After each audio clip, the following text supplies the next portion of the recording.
જય શ્રી કૃષ્ણ મિત્રો, તમે જોઈ રહ્યા છો પુષ્ટિપથ 8। આજે આપણે એક ખૂબ જ લોકપ્રિય અને રસપ્રદ કથા સાંભળવાના છે। શ્રી કૃષ્ણને વાંસળી કોણે આપી? શું વાંસળી તેઓએ પોતે બનાવી હતી કે કોઈ દેવતાએ ભેટમાં આપી હતી? આ કથા ભલે શાસ્ત્રોમાં સ્પષ્ટ રીતે લખાયેલી ન હોય, પરંતુ ભક્તિ પરંપરામાં ખૂબ જ સુંદર રીતે વર્ણવાઈ છે। શ્રી કૃષ્ણ યમુના નદીના કિનારે શાંત રીતે બેઠા હતા। આસપાસનું વૃંદાવન ખૂબ જ મોહક હતું। હળવો પવન, વહેતી યમુના અને પ્રકૃતિના મધુર સંગીત। તે ક્ષણે કૃષ્ણ એક ઊંડા ધ્યાનમાં લીન હતા, જાણે સમગ્ર સૃષ્ટિ સાથે એકરૂપ થઈ ગયા હોય। એ જ સમયે ત્યાં પ્રકટ થયા ભગવાન શંકર, ભગવાન શિવ, જે પોતે મહાન યોગી અને સંગીત પ્રેમી છે। તેઓએ કૃષ્ણના આ દિવ્ય સ્વરૂપને નિહાળી આનંદ અનુભવે છે। તેઓ સમજી જાય છે કે આ સ્વરૂપ માત્ર લીલા માટે નથી, પરંતુ સમગ્ર જગતને પ્રેમ અને ભક્તિનો સંદેશ આપવાનું છે।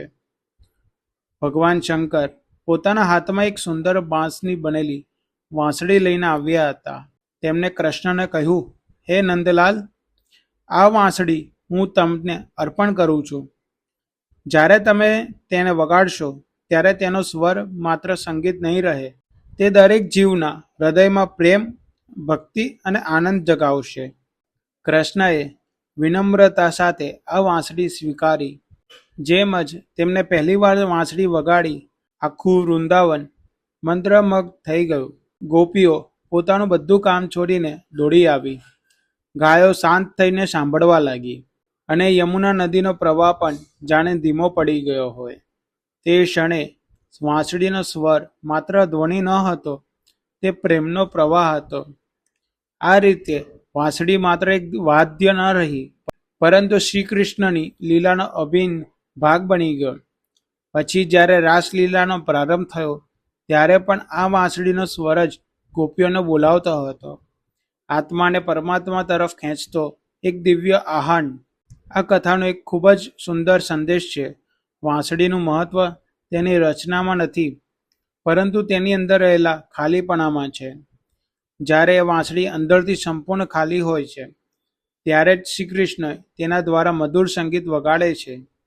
એ જ રીતે જ્યારે આપણે આપણા જીવનમાંથી અહંકાર અને સ્વાર્થ દૂર કરીએ છીએ, ત્યારે પ્રભુ આપણા જીવનમાં પણ પ્રવેશ કરે છે।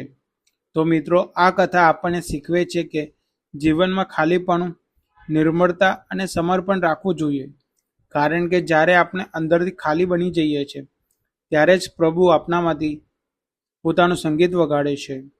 જો તમને આ વિડીયો ગમ્યો હોય તો વિડીયોને લાઈક કરજો, શેર કરજો અને કમેન્ટમાં જય શ્રી કૃષ્ણ લખવાનું ભૂલતા નહીં। ચેનલને સબસ્ક્રાઈબ ના કરી હોય તો અત્યારે જ સબસ્ક્રાઈબ કરી દેજો। જય શ્રી કૃષ્ણ।